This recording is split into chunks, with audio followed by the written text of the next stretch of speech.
ngalor mana. Ora kayak terbuat.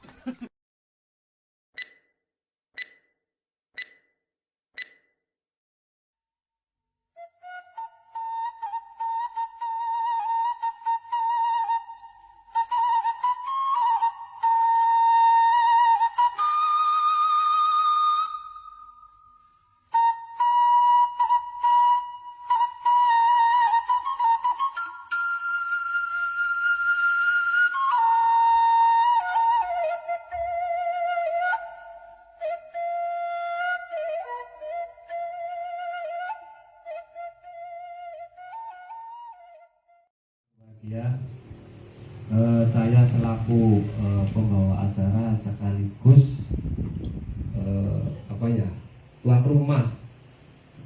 tuan rumah yang kebetulan diberi amanat dari DLHK cabang Kabupaten Tegal untuk melaksanakan kegiatan pelatihan pupuk organik. Kulo pesen mawon ya, memang harapan kami dan Mas Marhudin biar desa kita ada kemajuan. Terus nantinya program-program saya nantinya termasuk badan usaha desa, Pak. Badan usaha desa sudah saya bentuk, tinggal nanti nunggu pencairan di 2021. Monggo nanti kita utamakan nanti untuk pemberdayaan masyarakat. Dan intinya nanti saya mau titip nanti Mas Marhudin kelompok tani sumber rezeki. Harapan kami yang mudah-mudahan dengan silaturahim panjenengan ke sini mudah-mudahan membawa manfaat di Pak. Membawa apa yang dicita-citakan di desa kami, termasuk warga masyarakatnya, termasuk para pemuda berdaya.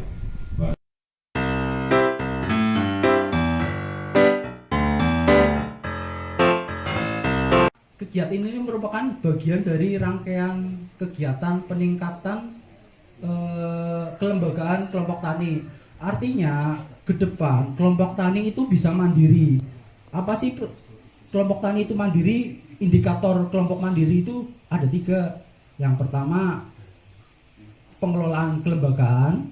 Artinya kelompok tani itu bersifat legal, resmi, dan diakui baik dari tingkat bawah berita acara oleh anggota sampai dikukuhkan sama kepala desa sampai tingkat tertinggi yaitu badan hukum sama notaris. Yang kedua, pengurus dan anggotanya itu aktif sesuai dengan tugas dan tanggung jawabnya.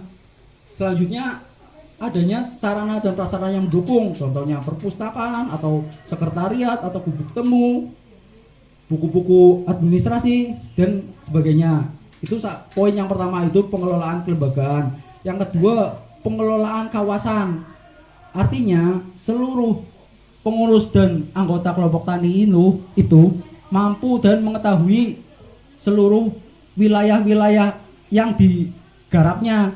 Artinya tidak seluruh wilayah binaannya itu bermanfaat sesuai secara optimal, sesuai dengan fungsinya. Sebagai contoh, untuk dataran yang relatif datar itu mungkin bisa dimanfaatkan tumpang sari. Ada tanaman yang penghasilannya tahunan, bulanan, bahkan harian. Contoh tahunan, contoh kayu-kayuan.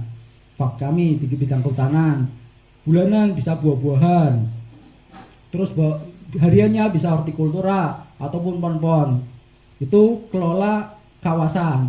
Terus di daerah sumber air itu vegetasinya benar-benar harus dijaga. Contoh tanaman yang harus dijaga di sekitar sumber air itu beringin, terus kelapa, aren, atau bambu. Selanjutnya, untuk lahan yang kemiringannya 45% atau miring, itu diharapkan tidak ada kegiatan hortikultura di situ. Tapi kita harus menjaga daerah tersebut dari longsor dan erosi bisa dengan menggunakan pohon keras, pohon tanaman kayu-kayuan ataupun kopi, intinya tanaman keras di situ.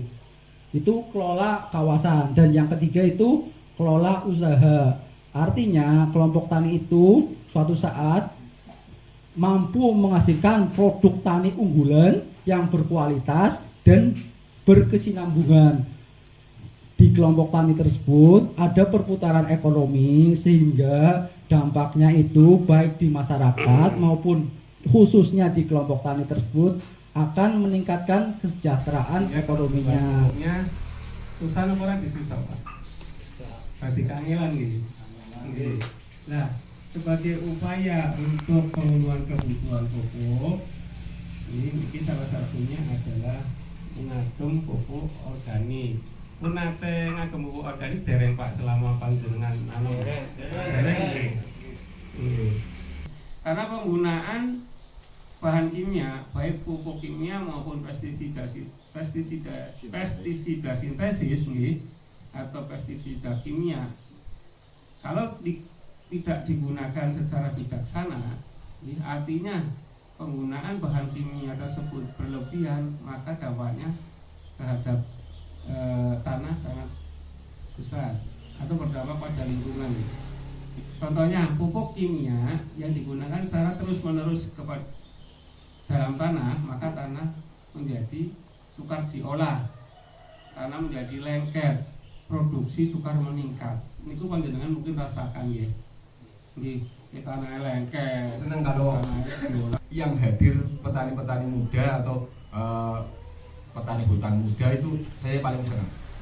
Ketimbang yang sudah sepuh-sepuh, bukan mencari kekayaan di lingkungan, bukan, tapi melestarikan lingkungan untuk generasi regenerasi nantinya. Dan saya diajak dikenalkan PTL saya itu tahun 2009. Saya sering ikut pelatihan dan dinobatkan di Kekarsidenan itu petani pengembang agensi hayati. Nah, itu di tahun 2013. Ya, terus tahun berjalan, di situ saya sampai dikatakan gila. Cuman saya berpikir gila itu saya kasih kepanjangannya, bukan gila ngitungi jawar nang pinggir dalan. Gila bener-bener gila saya. Gagasan, ide, langsung aksi. Jadi saya punya ini harus diterjemahkan. Jadi saya sering di dataran rendah itu banyakkan kan petani pangan dan hortik. Di situ saya sering bawa kotoran ternak yang sudah jadi kompos itu ke lahan, karena di sana asing, tidak banyak mengenal kayak kakek nenek saya dulu. Itu kan sering bawa kotoran ternak ke sawah. Lah, loh nandur pari kok nganggone mendil. Pupuknya mendil masalah. Tapi saya pasrah. Saya sudah berusaha, saya punya Gusti Allah kok takut. Seperti itu. Itu saya hanya ikhtiar, berusaha, tapi dengan catatan kita yakin.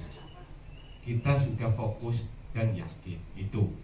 Nah, alhamdulillah di situ sampai 2015 di situ dikenalkan oleh dinas ke tingkat provinsi. Di situ kelompok juara 3 tingkat provinsi untuk penanganan tanaman palawija dengan agensi hayati.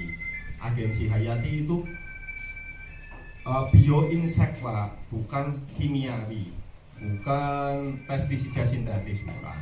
Nah, di situ. Dan monggo kalau panjenengan nama saya Abdul Syukur, alamat saya Desa Penarukan, RT 04 RW 1, Kecamatan Adiwerna. Penggunaan pupuk organik yang lambat laun, semakin lama itu semakin bagus, bukan semakin merusak. Beda dengan penggunaan kimia. Semakin lama tanah akan semakin rusak, semakin bajak, sukar diolah. Seperti itu.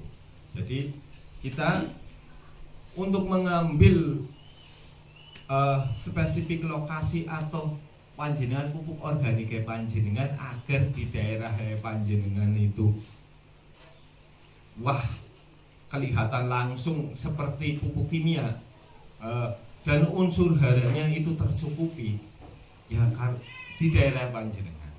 Misalkan panjenengan beli pupuk organik yang sudah kemasan di dataran bawah atau sudah PT pabrikan itu panjenengan nabur, pasti perubahannya akan lambat, akan lama.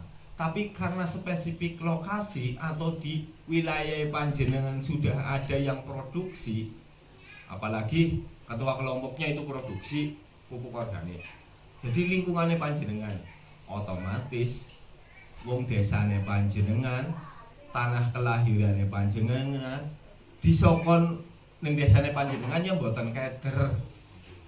Seperti itu. Agensi hayati atau pupuk organik yang notabene di situ unsur hara dan bakteri atau cendawan yang ada di kandungan pupuk organik itu akan cepat beradaptasi di daerah panjenengan karena sudah atau hasil dari daerah panjenengan. Seperti itu. Tapi kalau kemasan, panjenengan coba saja. Kalau tidak percaya, coba saja beli kemasan. Kita sebut saja dari PT yang sudah beredar, yang petroorganik itu, taburkan ke lahan panjenengan. Otomatis perkembangannya itu agak lambat. Sudah panjenengan praktekkan kan? Itu saya sudah praktek itu, saya mencoba terus, saya eksperimen terus. Jadi untuk menepis eksperimen saya eksperimen bukan 1 kali 2 kali, bukan. Untuk menepis sifat keberuntungan.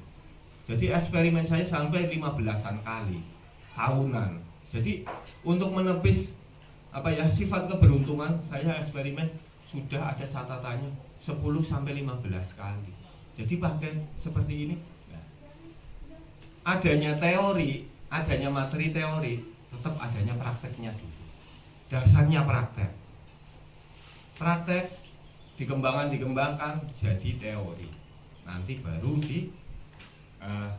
bagikan ke panjenengan. Nah, nih dosisnya seperti ini.